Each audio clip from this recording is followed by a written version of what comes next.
All right, it's Mound Monday, and we're going to be looking at mounds that lead into coves. Some of the best locations of this are in Australia, Ireland, in Mexico on the Yucatan Peninsula, in Argentina, northern Canada, and Kazakhstan. So in our Australian example, we can see that these mounds here lead into this cove right here. Now this is an amazing spot because you can see the channel's bank very clearly.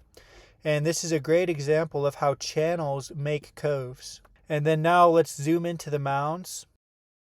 And we see we've got mounds that have been sculpted by water flow. And then right next to that, we have drumlins, which form parallel with that current. So the current flowed into the cove like this.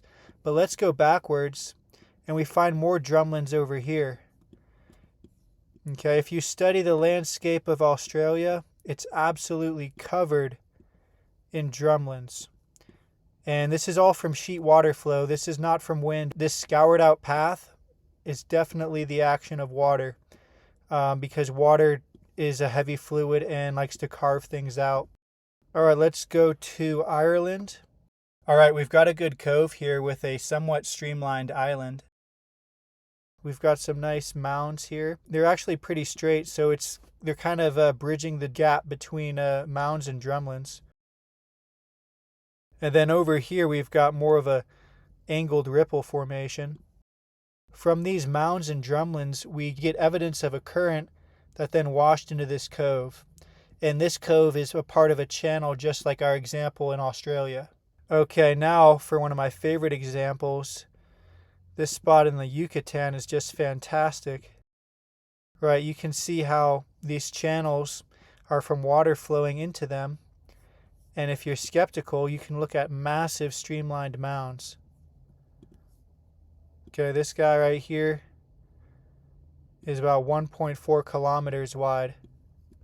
So we got a whole bunch of massive streamlined mounds, and then you get more circular mounds as well. And they've got tails, and they're very clearly from water flow. That's why I like this example so much. It's because it makes it really clear what happened. And so this would be the channel here, and then this cove here is a part of that channel. And so over here you've got this as well. Okay, now we're in Canada, and we've got a nice cove right here. And leading into the cove is we've got these angled ripples here, and then where the water kind of separates them out into mounds. So it's a good example of water carved mounds. The full video is on YouTube, please check it out.